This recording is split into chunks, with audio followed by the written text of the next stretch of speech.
I'm going to do is I won't be able to monitor the chat. So Dana, I need you to monitor the chat.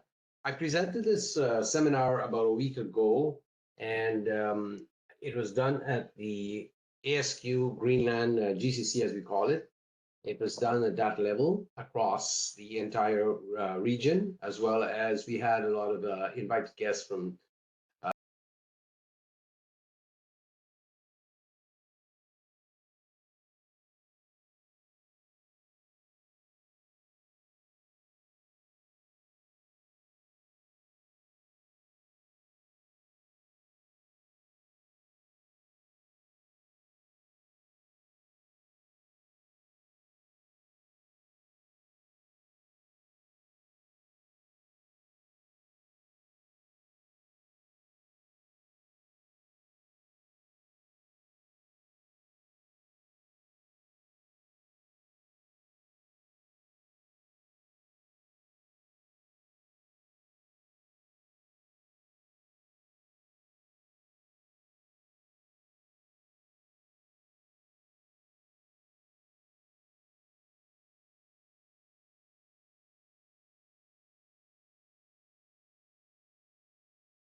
presence. And that comes from the laws of persuasion.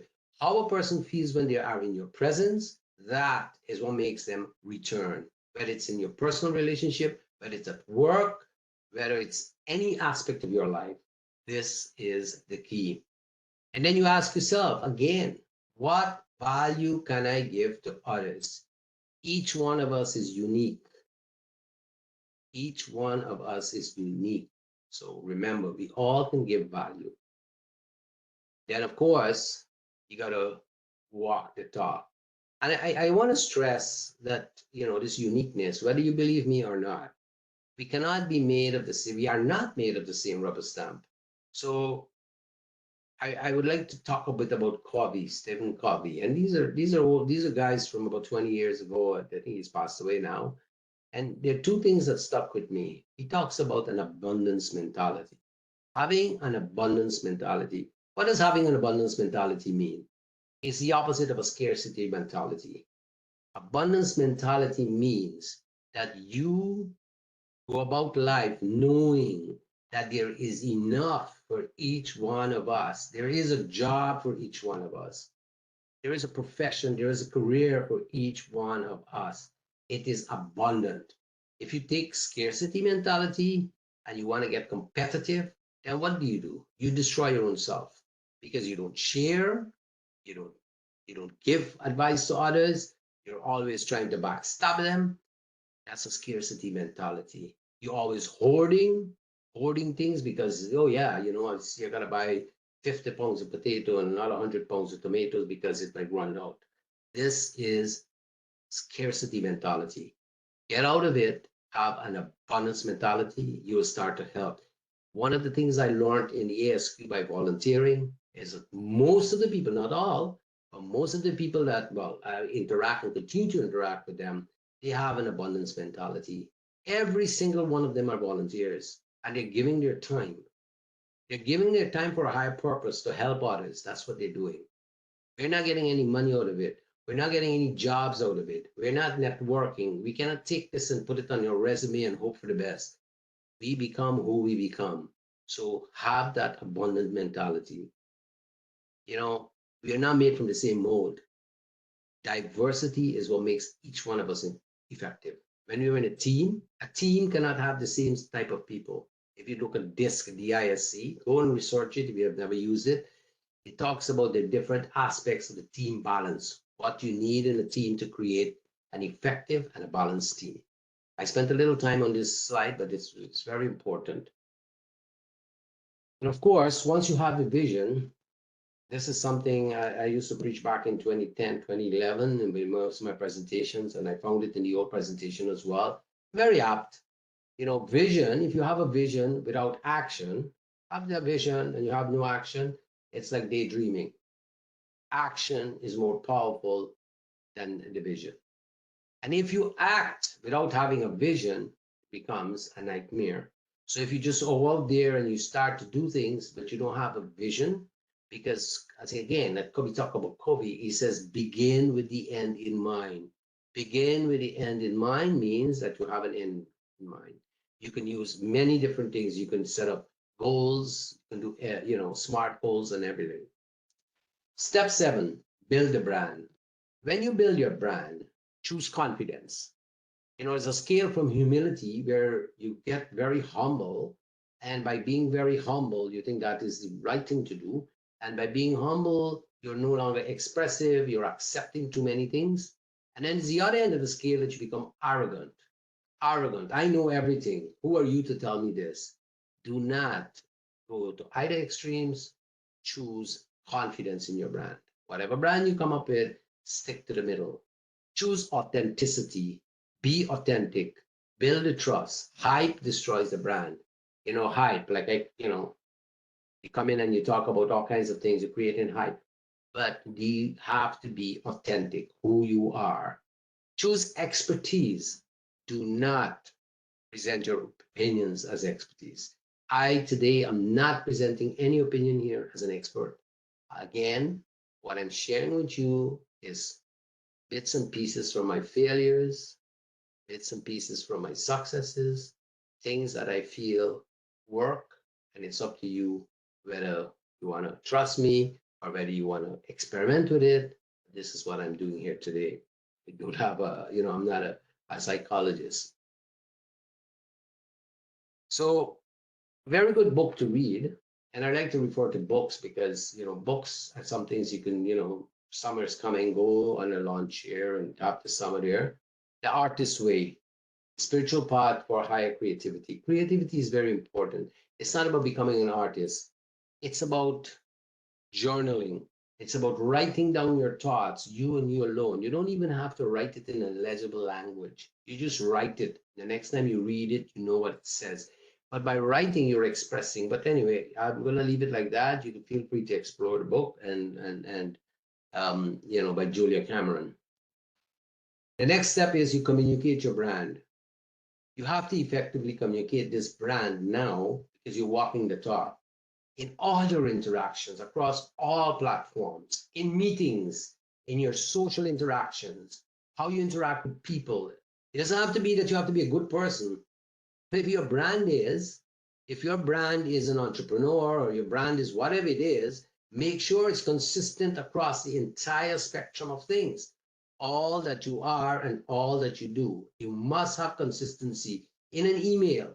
Recently, about a month ago, there was someone at work and they used ChatGPT to write me an email, and I saw the email and I knew it wasn't the person right away. I didn't have to test it or anything because it was not congruent to the same person that I talked to in a meeting, in a virtual Teams meeting, or when other forums or other areas.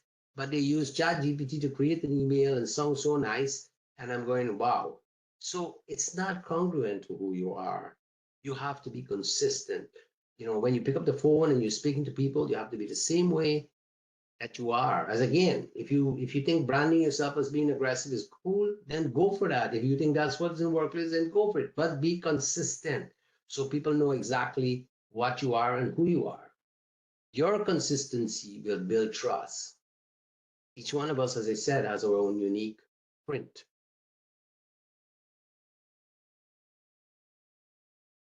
So in conclusion, to be resilient, it requires determination to maintain the brand.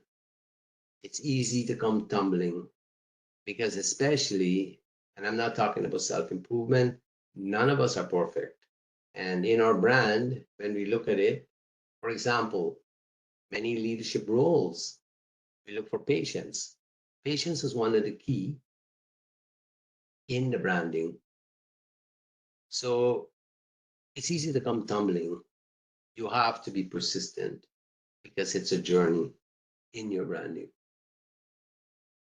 And remember, it is achievable. It is not something like, the Greek story of Sisyphus, who was condemned to push the stone up the hill. And at the end of the day, the stone comes falling all the way back to the bottom. And he was condemned for eternity to push the stone up and down. Abokemos, he is the one who wrote about this whole concept of Sisyphus, but it came from the Greek mythology as well. So it is achievable. Set your goals, set your smart goals, do your smart wins, build that brand, and choose your brand. Choose what it is you want to be. Do not be somebody else. So here are some takeaways. We talk about personal branding, why it's important, who you are, self-awareness. You need to know thyself, whether you do it through the easiest way, of course, is to do it by asking people, and also some psychology testing. If you want to do some psychometric testing, that's fine too. That brand that you create is created to create opportunities. Then you need to ask yourself, we all have a brand right now, and is that brand working for you? Do you need to change it? What brand is needed if you need to change? You see, change, when you're changing, you need to know what you're changing to. And remember about diversity that I talk about, diversity in teams. Each of us is different. Create your vision. And can you align that brand that you have to who you are? Or are you going to show up as somebody else 1 year after? Because that wasn't really who you are. So it's inside out and not outside in. Each of us is different. And notice I'm stressing this over and over. No brand is the perfect brand. A brand is a brand, and it is for you to get those opportunities. Leverage your brand for success. Communicate it. All channels must be consistent, must have consistency, whatever that brand is. Walk the talk. And of course, authenticity is the key.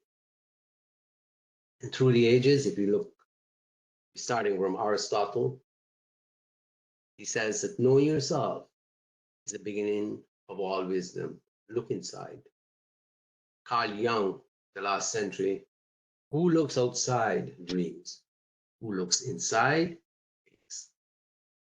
And then Daniel Goleman from the last decades, he's still around. He is the one who pioneered this whole concept of emotional EQ, as he calls it. Very good if you want to research it. It says that if your emotional abilities aren't in hand, and again, this is where the knowledge thing comes in. Again, maybe you subscribe to this, maybe you don't, but I'm just sharing.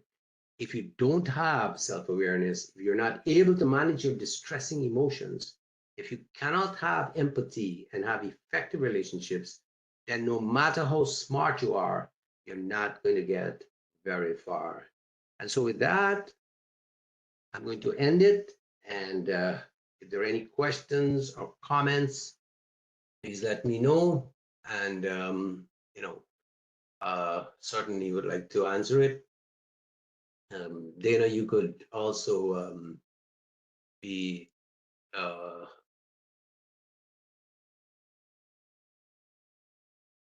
putting the questions to me as well, okay?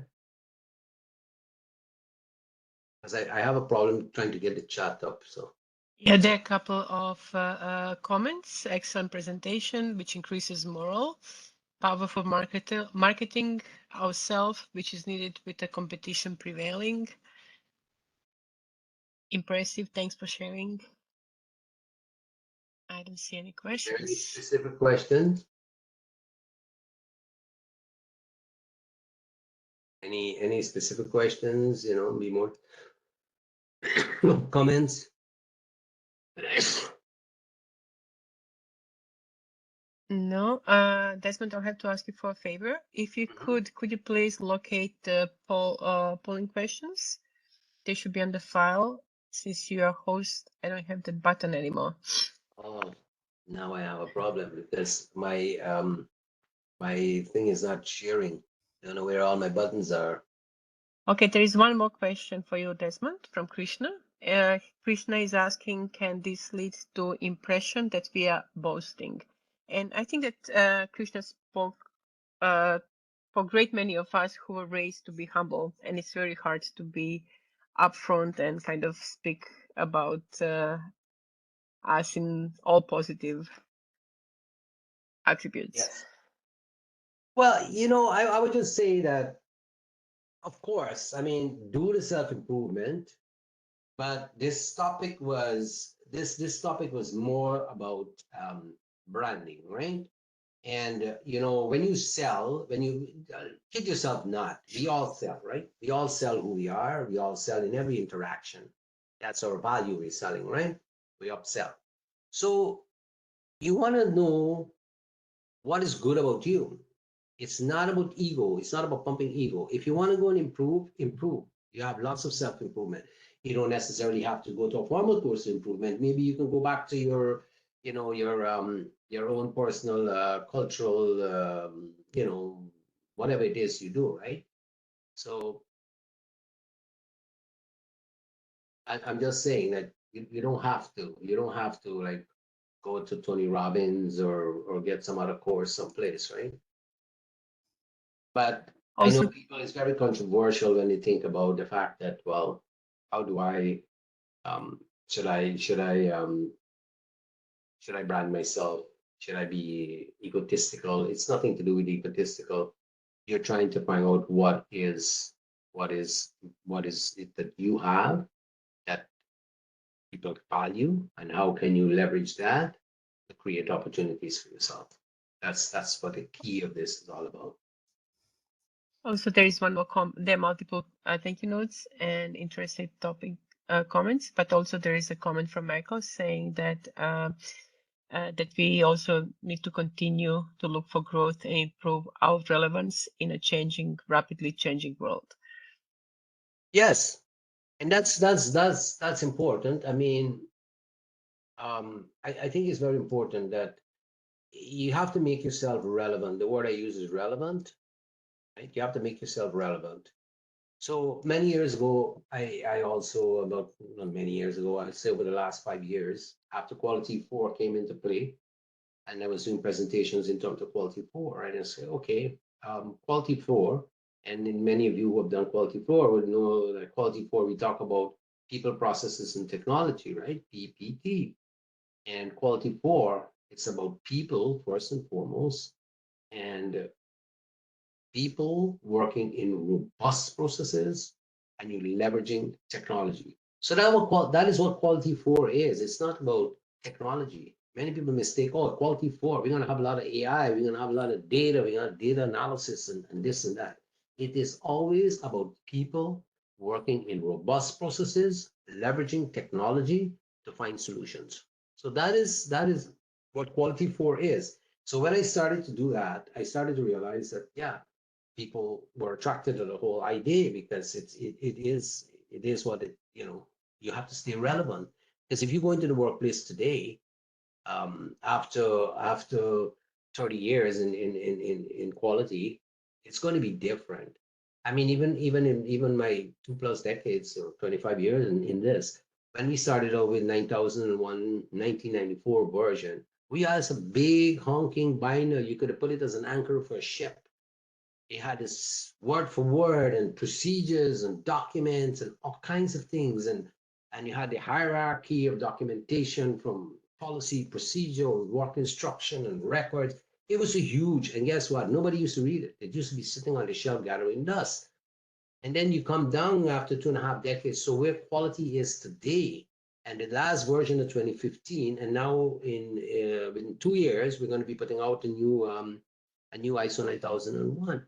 So just think of it, where we were and where we are today. And if you stay in that mindset, and many people, you go to them and they talk about ISO. I don't want to hear about that. It's all about procedure, nobody following the procedure, and the ISO police coming around. So I'm just saying, I mean, it's totally different. So it's not only technology, it's to stay relevant. And trust me, I mean, I hate to use the word trust me, and those becomes part of your language, and those are deliberate things that I've taken out of my lexicon, but it appears from time to time. Because when you tell someone trust me, it means that normally I'm distrustful, so no, trust me this time. So those are some little things that you need to take out in the lexicon of your language, right? What the point I'm making is, as you move on, we are seeing the same concepts, but they are now taking a different and new dimension. And you need to understand and appreciate it. For example, about 2 or 3 weeks ago, Dana, we were looking at, I mean, it's nothing new, it's been around for 6 years, but we are looking at the popularization of risk analysis using SWIFT, SWIFT, and because it's now becoming more and more mainstream. Now you could sit and reject it and say, man, I love fault tree analysis. I love the FME and PFME. Why should I even think about SWIFT? It's just one thing. Root cause analysis, corrective action. 25 years, 30 years ago, everybody's using, 8D, and Chrysler had 7D. And if that's all you know, that's all you'll do. If all you know, if everything, like you said, if I give you a hammer, everything looks like a nail. You're gonna bang it all the time and keep hitting it because everything looks like a nail. You need to stay relevant. You need to understand. You need to embrace whatever new concept or new methodology. You don't have to jump on a bandwagon with it, but you need to embrace it. You need to appreciate it. Hey, this is, have an open mind. But this is, I'm digressing. This is not about personal branding, right? Personal branding. The question here, Naeem, I think it is that how we should assess, or how often we should assess our brand. So continual improvement, right? Continual improvement means not continuous improvement, but continual improvement means that you should also always be in a PDCA cycle. You should always be taking little feedback, taking feedback and using it for incremental growth. You always have to keep doing that and adjusting that brand that you have. You know, you always should be, if you don't want to adjust it, then you should say, well, you know what? I don't really care. I don't really care what these people say. This is my brand and this is who I am. I'm an assertive individual and I'll be this. And now I need to look for a place that needs assertive people because I cannot exist in this place with this kind of culture where people want me to, just toe the line kind of thing. I'm a person that loves to work in an open atmosphere and lots of person with good interaction. No. So what I'm saying to answer your question about assessing your brand is really knowing yourself and really understanding. I know it's very difficult depending on what stage in life you are and what your needs are, where you are in your hierarchy of needs. I mean, I go back to like Maslow. So yes, if you're in the lowest rung of the ladder right now, you're going to be taking whatever job you have, but it doesn't limit you. It doesn't limit you from building your brand. I don't want to sound very stereotypical by saying, regardless what job you do, because that was taught to us many years ago, you would always be who you are. But it is true, it is true. Wherever you go, if you have leadership qualities, you could be in a group at work and you're there at the table. You're there at the table. Who you are comes out. Suddenly you're leading the group. If you're a leader, you will lead the group. It doesn't matter if they're outrank you, if they're senior managers, you will outrank them, right? Yes. So the thing that qualifies for 0.1 RU, it's getting up to 752. Um, yeah, you said knowing that people change over time. Of course, of course. This presentation I did 12 years ago, and those who listened to it 12 years ago, I mean, today it's different, right? If good exercise is to do if you're very young, do a Myers-Briggs testing today, 3-1, and then come back and do 20 years from now, and look at the scales. Look at the scales. Some of the things that, whatever stage of life you are, there are certain things that become important and some things that become less important. And it depends on the stage of life that you are, because you have your needs, your wants, everything changes. This happens over time. 30, 40 years ago, somebody told me that, I would say, oh, come on. But it was different then. Today, we have multi-generational workforce. We have 5 generations in the workforce. Would you believe it? 5 generations, from baby boomers all the way down to Gen Z. So we have 5 generations. And each one of those generations have unique characteristics. So it is just a totally different topic. What I want to leave you with is really those takeaways. Like, think about it, seriously think about it, and you got nothing to lose. Ask people what they value about you. If they can't find anything to value about you, that's okay. Don't be angry with them. They never gave it a thought. Most of your friends never gave it a thought because most people are very facetious anyway. You have to, they're your friends, but they're not real friends, I would say, because they don't want to, they want to talk something that would make you upset, right? So ask them for something good. You might be surprised. You might be surprised. So you know what I like about you? I like the fact that if I got a barbecue to plan this weekend, I can call you right away and you could take it and run with it. That's a positive. How do you translate that as part of your brand? How do you translate that into your brand? And how do you build on that and you do more of that? That's what this is about, right? So I can probably share this presentation, the recording, it'll be there. Nikolai, if you can download it for me, because then I'll place it. And for those of you in there, if you want to contact me, feel free to Google my name, Desmond Mahadio, in Google. You'll find me on LinkedIn. I also have a YouTube channel, which I don't maintain. I used to maintain it many years ago, but when I was in the ASQ as well. So feel free to contact me. I will give Nikolai a PDF of the presentation, and I'll upload the video to the YouTube. And thank you very much for attending. And hopefully, you know, if you take 1 or 2 points away from presentation, from my experience, then it would at least feel that you have done something worthwhile here this evening. Thank you very much. Before you leave, Desmond, there is a question, but quick, if you can. Oh, You know, is there something you would do differently about your personal branding if you could go back in time? Just quick, please. I know, because we're running out of time. That's a very loaded question, but I always look at it this way. If you asked me that question 10 years ago, to give you a different answer, you ask me that question today, I will tell you one thing. It is very important to stay in the present. Where you are today is exactly where you're supposed to be. Believe it or not. It's a sum total of all the choices that you've made in your life is where you are today. And you can only think about what choices you can make going forward and never look back on some of these choices. You know, people say you should learn from mistakes. There are no mistakes, there are only choices. But that's my personal belief system. Choices that you make, you have the subsequent results of those choices, and you have to stay in the present and you know, don't glorify the past. You know, many people who are immigrants today come to this country that keep talking about back home all the time. Every society, you know. So stay in the present and go to the future. Thank you. Thank you, Thank you Desmond. very much. That was Thank great you. presentation, Desmond. I listened to it the second time. I joined the second time. Can you I just, yeah. Can you tell us, Desmond, this is a series of presentation organized by the division, right? Yeah, camp. So it's called the mentor.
Yeah.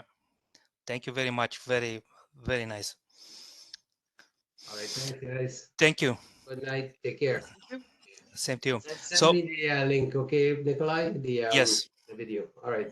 Thank you Yeah. very much. I see we have 58 participants. Thanks for staying the full course, and take care. Yeah. Feel free Thank to you, connect. Desmond. Okay, bye. Bye now.